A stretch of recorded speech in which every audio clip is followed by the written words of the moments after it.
India story channel में आपका बहुत बहुत स्वागत है। अलर्ट इंडिया स्टोरी में हम हर रोज़ नई नई स्टोरी आपके साथ साझा करते हैं। उम्मीद करता हूँ कि आपको भी वो स्टोरी अच्छा लगता होगा। अच्छा लगता है तो हमारे अलर्ट इंडिया स्टोरी चैनल को सब्सक्राइब कीजिए, बेल आइकन का बटन दबा दीजिए। जब भी हम कोई नया वीडियो उसके ऊपर अपलोड करें तो सबसे पहले उसका नोटिफिकेशन आपको मिलो। और समा व्यर्थ न करते हुए तो आओ आप हम करते हैं जी आज की जी नई स्टोरी शुरू। तो आप हमारे साथ आखिर तक जुड़े रहना। आशा करता हूँ कि आपको जी हमारा वीडियो अच्छा लगता होगा, तो अपने दोस्तों के साथ साझा जरूर कीजिए। तो लो लीजिए फिर करते हैं जी ये आज की नई स्टोरी शुरू। दोस्तों, क्या हुआ? जब जज साहिबा मजदूर का भेष बनाकर मजदूरी करने पहुंची, तभी वहां पर ठेकेदार ने पैसे मांगने पर थप्पड़ मारकर छेड़खानी करके भगाया। उसके बाद जज साहिबा ने जो किया, उस सच्चाई को सुनकर आपके पैरों तले जमीन खिसक जाएगी। दोस्तों, इस सच्ची घटना के सबूत मैं आज आपको इस वीडियो में दूंगा, लेकिन इस सच्ची घटना को शुरू करने से पहले आप सभी इस वीडियो को लाइक कर दें, और जिसका कमेंट सबसे प्यारा और सबसे ज्यादा लाइक्स वाला होगा उसे सरप्राइज गिफ्ट के तौर पर एक सैमसंग गैलेक्सी मोबाइल दिया जाएगा।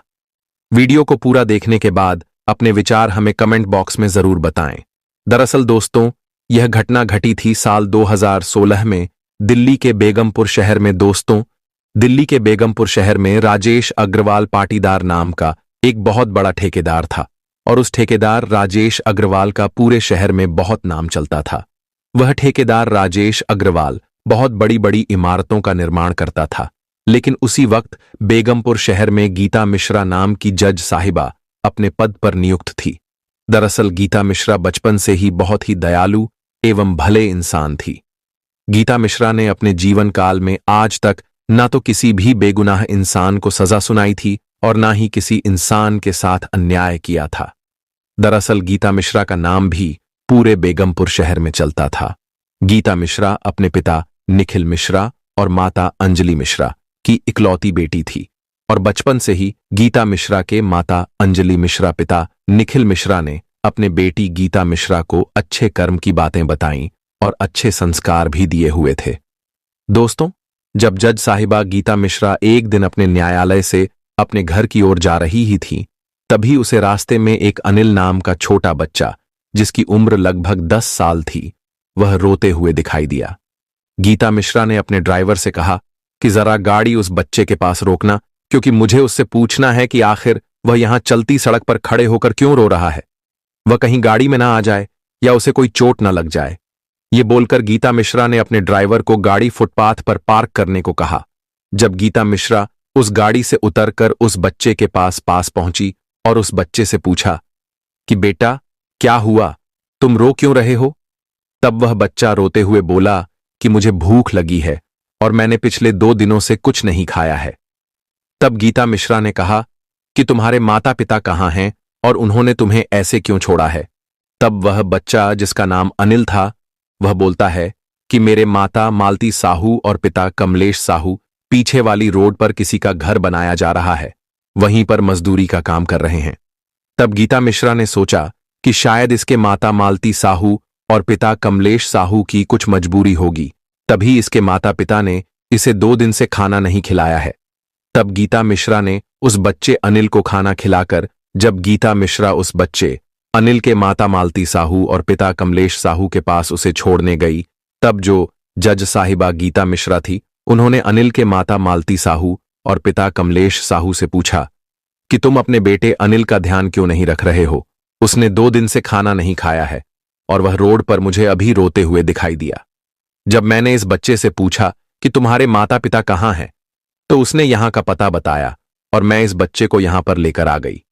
तब गीता मिश्रा ने डांटते हुए उस बच्चे के माता मालती साहू और पिता कमलेश साहू से कहा कि तुम इसे स्कूल पढ़ाने क्यों नहीं भेजते हो, और इसने 2 दिन से खाना नहीं खाया है, तुम्हें पता नहीं है।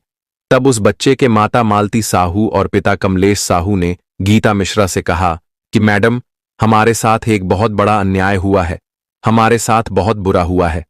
तब गीता मिश्रा बोलती है कि मुझे बताओ तुम्हारे साथ क्या हुआ है और तुमने अपने बच्चे अनिल को लावारिस की तरह क्यों छोड़ा है।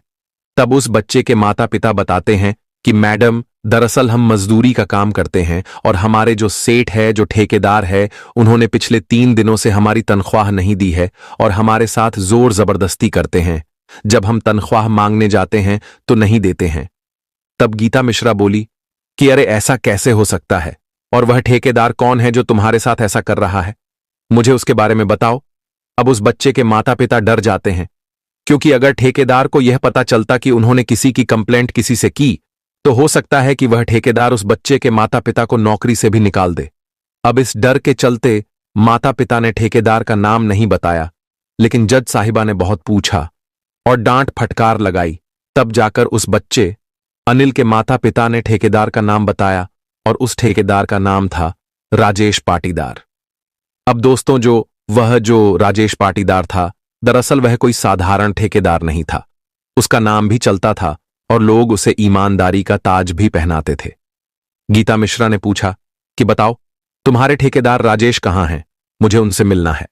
अब उस बच्चे के माता पिता और डर गए थे और वह कहने लगे कि मैडम जी, आप यहां से जाइए, हमें आपकी किसी भी प्रकार की सहायता नहीं चाहिए। आपने हमारे बच्चे अनिल को खाना खिलाया, उसके लिए आपका बहुत बहुत धन्यवाद, और आप हमें अकेला छोड़ दीजिए। हम गरीब लोग हैं, अगर उन्हें पता चल गया कि हमने आपसे उनकी कंप्लेंट की है तो शायद हमें एक वक्त का खाना भी नसीब नहीं होगा। अब गीता मिश्रा भी उन गरीब लोगों का भला सोच ही रही थी और गीता मिश्रा अपने मन में यही सोच रही थी कि चलो जाने दो, अगर मेरी वजह से इनकी नौकरी चली गई तो बेचारे इनका क्या होगा। यह सोचकर गीता मिश्रा वहां से चली गई, लेकिन गीता मिश्रा के दिमाग में एक ही नाम बार बार चल रहा था और वह नाम था राजेश पाटीदार। दरअसल गीता मिश्रा सोच रही थी कि आखिर यह राजेश पाटीदार है कौन और क्यों यह गरीब और असहाय लोगों की मजबूरी का फायदा उठा रहा है, क्यों उन्हें समय से वेतन नहीं दे रहा है। अब दूसरे दिन जज साहिबा, जो गीता मिश्रा थी, जब उस ठेकेदार राजेश के पास पहुंची और जब गीता मिश्रा ने उस ठेकेदार राजेश से बोली कि तुम अपने मजदूरों की तनख्वाह क्यों नहीं देते हो, तब उस ठेकेदार राजेश ने कहा कि अरे मैडम, आपको किसने कहा, मैं तो हर रोज इनकी तनख्वाह इन्हें सुबह काम के वक्त देता हूं, मैं तो कई बार इन्हें पहले पैसे दे देता हूं। तब गीता मिश्रा, जो जज साहिबा, बोलती है कि तुम झूठ बोल रहे हो। तो वह जो ठेकेदार राजेश था, उसने कुछ मजदूरों को बुलाया और जज साहिबा गीता मिश्रा के सामने ही उन मजदूरों से पूछवाया। तो उन सभी मजदूरों ने हां कर दी कि हां मैडम, हमारे मालिक सही बोल रहे हैं, वह हमें रोजाना हमारी तनख्वाह देते हैं और हमें बहुत प्यार से अपना परिवार की तरह मानते हैं। अब जब गीता मिश्रा जी ने यह सब सुना तो उनके भी पैरों तले जमीन खिसक गई, लेकिन गीता मिश्रा जी को पता था, क्योंकि गीता मिश्रा ने उस बच्चे अनिल के माता मालती साहू और पिता कमलेश साहू की आंखों में जो दर्द देखा था, जो दुख देखा था, वह बिल्कुल सच्चा था। अब जज साहिबा गीता मिश्रा वहां से चल दी और जब वह बाहर निकल रही थी तभी जज साहिबा गीता मिश्रा को उस बच्चे अनिल के माता मालती साहू और पिता कमलेश साहू दिखाई दिए। तो जज साहिबा गीता मिश्रा ने उन्हें फटकार लगाकर कहा कि तुमने मुझे झूठ क्यों बोला। वह सब मजदूर जो अंदर काम कर रहे हैं, वह तो बोल रहे हैं कि तुम्हारे ठेकेदार राजेश तुम्हें रोज तनख्वाह देते हैं। तब उस बच्चे के माता मालती साहू और पिता कमलेश साहू ने कहा कि मैडम जी, वह सब मजदूर मिले हुए हैं। दरअसल वह डरते हैं कि कहीं उनकी नौकरी ना चला जाए, क्योंकि वह सभी मजदूर दूसरे शहरों से और गांव से यहां पर अपना परिवार पालने कमाने आए हैं और अपना घर चलाने आए हैं। इस वजह से वह सभी मजदूर ठेकेदार राजेश के खिलाफ आवाज नहीं उठाते हैं। अब यह सुनकर जज साहिबा गीता मिश्रा वापस से अचंभे में पड़ गई कि यह क्या बोल रहे हैं। अंदर के मजदूर कुछ और बोल रहे हैं और यह दोनों कुछ और ही बोल रहे हैं। और अब इस वक्त जज साहिबा धर्म संकट में पड़ गई थी कि आखिर वह किसे सच माने। लेकिन मैंने आपको बताया ना कि जज साहिबा गीता मिश्रा हमें हमेशा निर्दोष, बेसहारा और गरीब लोगों के लिए खड़ी रहती थी। दूसरे दिन जब जज साहिबा गीता मिश्रा वहां से निकली अपने न्यायालय जाने के लिए और कार में बैठकर जज साहिबा गीता मिश्रा ने सोचा कि अगर मुझे इन गरीब और बेसहारा लोगों को न्याय दिलाना है, इनकी मदद करनी है, तो मुझे कुछ ऐसी चाल चलनी पड़ेगी जिससे मैं उस ठेकेदार राजेश को रंगे हाथों पकड़ सकूं और उसे कड़ी से कड़ी सजा सुना सकूं। लेकिन जज साहिबा गीता मिश्रा जो थी वह कानून में बंधी हुई थी और जज साहिबा गीता मिश्रा यही सोच रही थी कि मैं उसे पकड़ने में कामयाब तो हो जाऊंगी, लेकिन उसके खिलाफ सबूत कौन देगा, उसके खिलाफ गवाही कौन देगा? क्योंकि जज साहिबा गीता मिश्रा यह भी मानते थे कि उस ठेकेदार राजेश के अंदर जो लोग काम कर रहे हैं वह बेचारे सिर्फ अपना पेट पालने आए हैं और उस ठेकेदार राजेश की वजह से उन विचारों को मैं कोर्ट के चक्कर नहीं खिलवा सकती हूं। लेकिन जज साहिबा गीता मिश्रा सोचती है कि मुझे इन्हें न्याय तो दिलाना ही होगा। अगर मैं इन्हें न्याय नहीं दिला पाऊंगी तो मैंने अपने जीवन में बहुत बड़ा पाप किया होगा। अब जज साहिबा गीता मिश्रा अगले दिन जब वह न्यायालय नहीं पहुंची तो ड्राइवर ने घर जाकर देखा तो वहां पर जज साहिबा गीता मिश्रा नहीं थी। दरअसल जज साहिबा गीता मिश्रा उस दिन मजदूर बनकर उस ठेकेदार राजेश के पास पहुंची, भेष बदलकर, और कहा कि साहब, मुझे यहां पर एक दिन की मजदूरी करने के लिए रख लो। मैं बाहर से आई हूं, मुझे भी अपना पेट पालना है और मैं भी यहां पर मेहनत करना चाहती हूं। तब उस ठेकेदार राजेश ने कहा कि तुम्हारा नाम क्या है? तो जज साहिबा गीता मिश्रा ने अपना दूसरा नाम पूजा तिवारी बताया। उस ठेकेदार राजेश ने कहा कि ठीक है, लेकिन तुम यहां पर कितने दिन काम करना चाहती हो? तब जो जज साहिबा गीता मिश्रा ने कहा कि मैं यहां पर सिर्फ एक दिन काम करना चाहती हूं, क्योंकि मैं जहां पर काम करती थी वहां पर आज काम नहीं हो रहा है और मेरे पास खाना खाने के भी पैसे नहीं हैं, तो आप मुझे एक दिन के लिए यहां पर काम करने के लिए रख लो। मैं बहुत मेहनत से काम करूंगी और समय से पहले आप जो मुझे काम दोगे वह मैं समाप्त कर दूंगी। तब जो राजेश पाटीदार नाम का ठेकेदार था उसने जज साहिबा गीता मिश्रा को हां बोल दिया। अब जज साहिबा ने पूरे दिन वहां पर मजदूरी की और जज साहिबा को कोई भी मजदूर नहीं पहचान पा रहा था कि यह वही जज साहिबा गीता मिश्रा है जो उन्हें न्याय दिलाने आई थी। जब जज साहिबा गीता मिश्रा ने अपनी मजदूरी की और दिन समाप्त होने की समय आया, सूरज ढलने का समय आया, तब जज साहिबा राजेश पाटीदार के पास अपनी मजदूरी लेने पहुंची। तब राजेश पाटीदार ने जज साहिबा गीता मिश्रा के साथ जो किया वह सुनकर आपके भी रोंगटे खड़े हो जाएंगे और आप भी यही सोचेंगे कि आखिर इतना बड़ा और इतना नीच गंदा इंसान कोई हो सकता है। जब जज साहिबा गीता मिश्रा राजेश पाटीदार के पास अपनी तनख्वाह लेने पहुंची तो राजेश पाटीदार ने हाथ खड़े कर दिए और कहा कि किस बात की तनख्वाह? तुम तो दूसरों के यहां काम करती हो, तो जाओ उनके पास जाकर अपनी तनख्वाह मांगो। यहां पर मेरे पास कोई पैसों का भंडार नहीं है जो मैं सबको किसी भी ऐरे गैरे को आते जाते को पैसे बांटूं।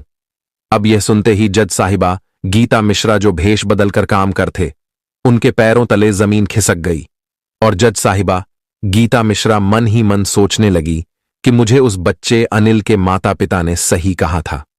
दोस्तों, जज साहिबा गीता मिश्रा ने राजेश पाटीदार से हाथ जोड़कर बहुत मदद गुहार की कि साहब, आप मुझे मेरी मेहनत का पैसा दे दो। मेरे बच्चे हैं छोटे छोटे और वह भूखे मर रहे होंगे, उन्होंने सुबह से कुछ नहीं खाया है। मैं सुबह से यहीं पर काम कर रही थी, अगर आप मुझे कुछ पैसे दे दोगे तो मैं उनके लिए कुछ खाना लेकर जाऊंगी। लेकिन राजेश ठेकेदार ने जज साहिबा गीता मिश्रा की बात नहीं मानी तो आखिर नहीं मानी और वह ठेकेदार राजेश जज साहिबा गीता मिश्रा के साथ बदतमीजी करने लगा और धक्के देकर दूर करने लगा। अब जैसे ही ठेकेदार राजेश ने यह सारी हदें पार कर दी तो गीता मिश्रा जोर जोर से हंसने लगी। अब जैसे ही गीता मिश्रा हंसने लगी तो वह ठेकेदार राजेश घबरा गया और उसने सोचा कि अरे, तुम हंस क्यों रही हो? क्या तुम पागल तो नहीं हो गई हो? मैं तुम्हें यहां से निकालने की बात कर रहा हूं, तुम्हें धक्के दे रहा हूं और तुम पागलों की तरह हंस रही हो। तब गीता मिश्रा ने कहा कि तुम जिस औरत को धक्का दे रहे हो वह औरत कोई साधारण औरत नहीं है। जब जज साहिबा गीता मिश्रा ने उस ठेकेदार राजेश को अपनी असली पहचान बताई तो उस ठेकेदार राजेश के पैरों तले जमीन खिसक गई और वहां आसपास जितने भी मजदूर और मजदूर महिलाएं मौजूद थीं, वह सब आसपास खड़ी होकर यह तमाशा देख रही थीं। जज साहिब गीता मिश्रा ने कहा कि मैं वही औरत हूं जो कल तुमसे यहां पर बात करने आई थी कि तुम अपने मजदूरों को वेतन क्यों नहीं देते हो। तुम इतने बड़े इंसान होकर किसी की मजबूरी का फायदा उठा रहे हो। यह बेचारे जो गरीब है, दूर दूर गांव से अपना पेट पालने तुम्हारे यहां काम करने आते हैं और तुम इनकी मदद करने की जगह इनकी मेहनत का, इनके हक का पैसा खा रहे हो। अपने अंदर दबा रहे हो। तब वह ठेकेदार राजेश बोलता है कि अरे, तुम्हें इससे क्या मतलब है? तुम अपने काम से काम रखो, यहां मेरे काम में दखल अंदाज मत करो। तब जज साहिबा गीता मिश्रा बोलती है कि अब दखल अंदाजी होगी, और दखल अंदाजी इस तरह होगी कि तुम सलाखों के पीछे सड़ोगे। सब लोग तुम्हारे भरोसे हैं, इनकी जिंदगी तुम्हारे भरोसे चल रही है। ये तुम्हें अपना भगवान मानते हैं और तुम भगवान होकर ऐसा काम कर रहे हो। तब उस ठेकेदार राजेश को पैसों की अकड़ थी और उसे यह लग रहा था कि मैं तो पैसे खिलाकर पैसे देकर आसानी से छूट जाऊंगा और कोर्ट कचहरी के चक्कर नहीं लगाऊंगा। दरअसल उस ठेकेदार राजेश को जज साहिबा गीता मिश्रा रिश्वतखोर लग रही थी और वह ठेकेदार राजेश सोच रहा था कि अरे, इन्हें तो मैं 4 से 5 लाख दे दूंगा तो ये ऐसे ही मान जाएगी। लेकिन वह ठेकेदार राजेश गलतफहमी में था, क्योंकि जीस जज साहिबा गीता मिश्रा से उस ठेकेदार राजेश का पाला पड़ा था। वह जज साहिबा गीता मिश्रा कोई साधारण नहीं थी। जज साहिबा गीता मिश्रा ने कहा कि रुको, मैं अभी यहां पर पुलिस बुलाती हूं और तुम्हें यहां से अरेस्ट करवाती हूं। तो वह ठेकेदार राजेश जज साहिबा गीता मिश्रा के सामने हाथ जोड़कर माफी मांगने लगा और कहने लगा कि मैडम, मुझे माफ कर दो, मुझसे बहुत बड़ी गलती हो गई है। मुझे नहीं पता था कि आप यहां पर मजदूर बनकर आओगी और इतना बड़ा तमाशा खड़ा होगा और मैं इन लोगों के साथ कुछ गलत करूंगा। तब जज साहिबा गीता मिश्रा बोलती है कि तुमने गलती तो बहुत बड़ी की है, और अगर मैंने आज तुम्हें सजा दिलाकर लोगों के साथ न्याय नहीं किया तो मुझे जिंदगी भर इस बात का पछतावा रहेगा कि मेरे होते हुए लोगों के साथ इस शहर बेगमपुर में अन्याय हो रहा है और किसी की मजबूरी का फायदा उठाया जा रहा है। तब वह ठेकेदार राजेश बोलता है कि मैडम, आप मुझे माफ कर दो, मैं अभी के अभी इन सब लोगों की तनख्वाह इन्हें लौटा दूंगा और आपके कहने पर मैं अगले 7 दिन की भी तनख्वाह इन्हें दे दूंगा। लेकिन जज साहिबा गीता मिश्रा थोड़ी देर के बाद यह भी सोचती है कि अगर मैंने इस ठेकेदार राजेश के खिलाफ कोई भी एक्शन लिया या कोई भी कदम उठाया तो यह जो इतने सारे मजदूर यहां पर काम कर रहे हैं, यह किसके पास जाएंगे? इनका पालन पोषण कौन करेगा? इनका जीवन तो व्यर्थ हो जाएगा। तब जज साहिबा ने ठेकेदार राजेश से कहा कि तुम इन सब मजदूरों के सामने मुझे यह वचन दो कि आज के बाद तुम कभी किसी भी मजदूर की मजबूरी का फायदा नहीं उठाओगे। तुम इन्हें अपने परिवार की तरह अपना मानकर चलोगे। अगर मुझे खबर मिली कि तुम अन्याय कर रहे हो, इनका फायदा उठा रहे हो, इनके साथ गलत कर रहे हो, तो मेरे पास तुम्हारे खिलाफ बहुत सारे सबूत हैं। अगर मैंने तुम्हें जेल की हवा नहीं खिलवाई, सलाखों के पीछे नहीं खड़ा करवाया, तो मेरा नाम भी गीता मिश्रा नहीं। दरअसल मुझे तुम पर पहले से ही शक था कि तुमने कुछ मजदूरों को अपने अंदर अपने ही जाल में फंसाकर खड़ा कर रखा है ताकि तुम्हारे बारे में बुरा नहीं बोलेंगे। लेकिन अगर मुझे उस बच्चे अनिल के माता पिता मालती साहू और कमलेश साहू उस दिन नहीं मिलते, वह बच्चा अनिल मुझे नहीं मिलता, तो शायद यह भांडा कभी नहीं फूटता। तब उस ठेकेदार राजेश ने उस बच्चे अनिल के माता पिता मालती साहू और कमलेश साहू से भी माफी मांगी और उस बच्चे अनिल की पूरी जिम्मेदारी ली और कहा कि मैडम, आज से यह बच्चा कभी भूखा नहीं सोएगा। यह बच्चा पढ़ाई लिखाई करेगा, और सिर्फ यह बच्चा ही नहीं, मेरी साइड पर जितने भी मजदूर काम कर रहे हैं और उनके जितने भी बच्चे हैं, आज से उन सब की जिम्मेदारी मेरी है। वे सभी पढ़ाई लिखाई करेंगे और अपने माँ बाप का नाम रोशन करेंगे। जब ठेकेदार राजेश के मुंह से सब मजदूरों ने यह बात सुनी तो उसके बाद सारे मजदूर ने जज साहिबा गीता मिश्रा के सामने हाथ जोड़कर उनको कहा कि मैडम, आप साक्षात भगवान हो जो हमारे लिए इंसान के रूप में आई हो। तब जज साहिबा कहती है कि अरे नहीं, मैं भगवान नहीं हूं। भगवान तो वह है जो ऊपर बैठा है और सबका पालन पोषण कर रहा है और सबका ध्यान रखना है। मैं तो सिर्फ एक जरिया थी।